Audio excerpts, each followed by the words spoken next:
a band that we like, Airbourne. Okay. We're definitely fans of Airbourne. We're definitely fans of Joel from Airbourne. I think he's a great player. He's funny. He's cool. Airbourne frontman on the importance of small music venues. If you kill that, then you kill the future of rock and roll. Guitarist and vocalist Joel McKeefe of the Australian hard rockers Airbourne was interviewed by so-and-so of so-and-so radio station when his band supported Iron Maiden on July 22nd at whatever stadium in Sweden. One of the topics they discussed was that the fact that the pandemic had shuttered many businesses across the world, including live music venues, especially smaller ones. Mm-hmm. As Joel said, it makes me angry, this whole thing, because the ecosystem of live music, the whole future of rock and roll depends on small clubs. If you don't have small stages, when you start out as a band, you can't just walk onto the Iron Maiden stage. You've got to fucking earn your stripes. And you can't do that unless you go play in front of 10 people at a battle of the bands kind of thing or anything like that. It fucking pisses me off because the small venues, if you kill that, then you kill the future of rock and roll. Basically, because that's the only play new bands have. It's the only place, fucking spelled wrong. It's the only place new bands have to play. So there you go. Okay. Agree?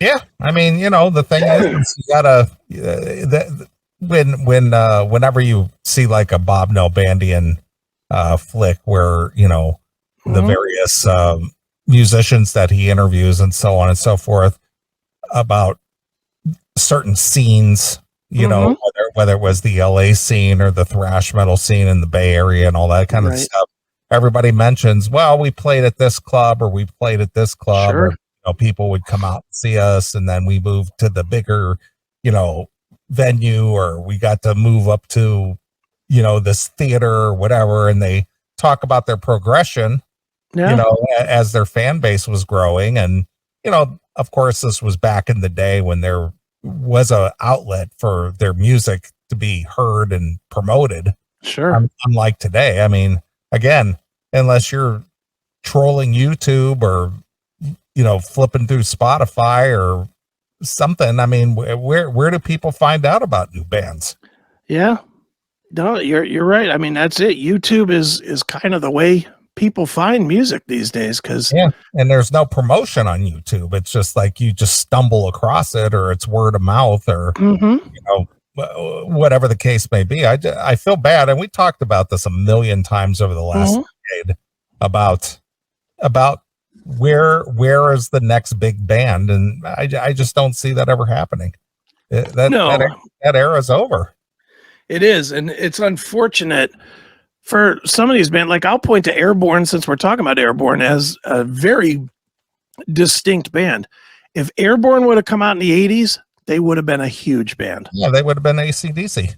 Yeah, or maybe slightly under them, but they'd have been right there. Mm-hmm. They'd have been selling 3-4 million copies of every record they put out, because they're hardworking. They tour all the fucking time, and they've put out good record after good record. They really haven't done a bad record at all. Yeah. What's the name of that other band that we saw at the Melodic Fest? The Crazy Licks. Crazy Licks. Yeah. Those guys too. Mm-hmm. If they had come out in the 80s, they would have been huge too. They would have been right in that vein of, maybe a tier above like a Poison or something. Yeah, because they're a better band. They're better musically than those bands. Sure. But they came out at the wrong time. So now they're, they play in Europe and then come here and play for scraps. Well, and it is a problem. This is what Joel is saying is very true, man. A lot of venues closed. Yeah, a lot of restaurants closed too.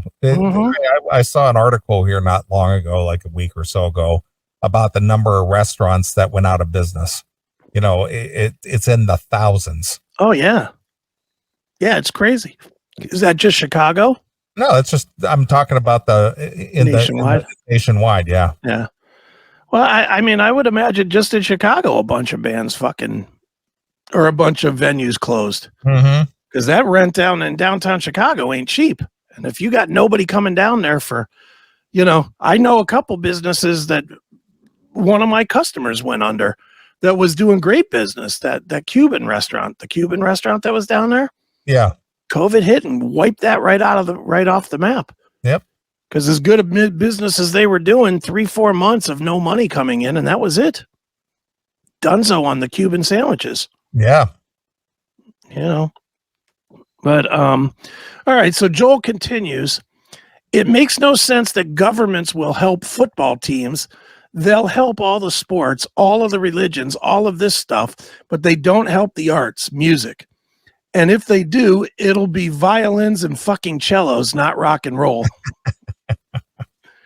So the more people that get educated of the fact that if you build an apartment, a 12-story apartment building next to a little venue, and then you say you've got to shut the venue down so a bunch of people can live up there and complain about the noise when they were there 30 years after bands like Motorhead learned to play in that room.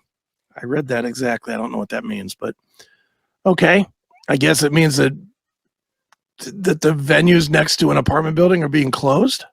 Well, what he's saying, it's like a legendary club that bands like Motorhead may have played in, but they're forced to close because they're located in an area where they're building apartment buildings next to this place, and well, you can't exist anymore because now you're disturbing the peace for the new apartment building we built right next to this place. Right? That makes sense. Mm-hmm.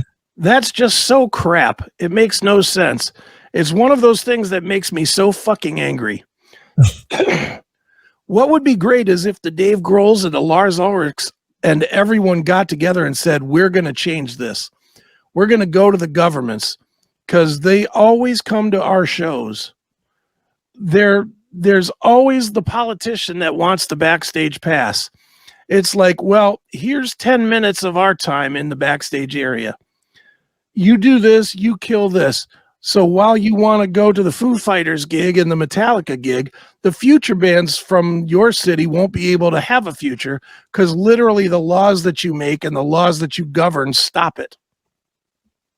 Making some good points, really. Well, I mean, again, it's all about commerce and not so, we're not worried about, rock bands, So he's just like, what he's basically pointing out is he feels as if rock bands are being discriminated against because it's unfortunately a niche genre now.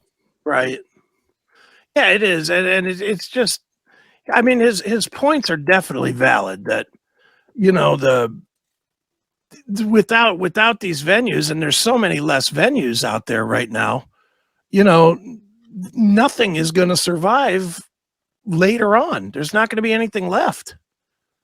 I mean, there's just, I mean, I don't know if you see it or not, but I see it here. I just see all the venues are booked right now with shows from big bands. Yeah. There's no, and the prices are like retarded. Like I was telling you on the phone yesterday, Tesla was here last night. Mm-hmm. And the tickets for Tesla, now Tesla, not a huge band, but not a small band either. At this point in their career, what are they, a 3,000 seat band? Yeah, they're a theater band. Yeah. Tickets, $125 a ticket. All of them sold out, sold to resellers is that what they call them? Resellers? Yeah, the reseller. Yeah. The secondary market. Yeah. Yeah. Whatever. Yeah. So basically, if you're a Tesla fan, you have to decide if you want to drop $250 for you and your chick or not go. What is that? And there's no other venue. It's not like Tesla could say, fuck that. We're not going to fuck our fans because there's no other venue for them to go to because every venue is full every day. It just really, it's a bad time, man. It's just a bad time for music, I think. Well, I'm assuming you didn't get that call and did not attend the Tesla show. I did not attend the Tesla show. I was waiting for the call. It didn't come. So I asked. I did ask. Dude, that's a whole nother thing. Comps are almost impossible right now. Mm-hmm. And it's not the band's fault. I know the bands will take care of you. It's the fucking venues. The venues don't want anybody backstage. You've been backstage at the shows. There's not nearly as many people as there used to be, is there? No, not at all. And it's all organized now. It's all, you paid for a meet and greet. You're going to go into this room, stand here, take your picture, move the fuck on. Right. You know, it's not, hey, let's hang out for a bit. You know, that day is done. So yeah, they basically herd you in and out of there like cattle. Yeah, get your picture, get your autograph, get out. That's really what it comes down to. Move along. Yeah. No time to chit chat. That's right. Beat it, fuckwad. Exactly. Get out. Give us your money and get the fuck out. Thanks for checking out this episode of The Classic Metal Show. Get all of our episodes uncensored at www.theclassicmetalshow.com. Join us weekly from 9 p.m. till 3 a.m. Eastern at www.cmsradio.net. Participate in the live chat room at www.chatandkill.com. Once again, thank you for checking out The Classic Metal Show with Neeley and Chris. Hail and kill, fuck you, pal, and hand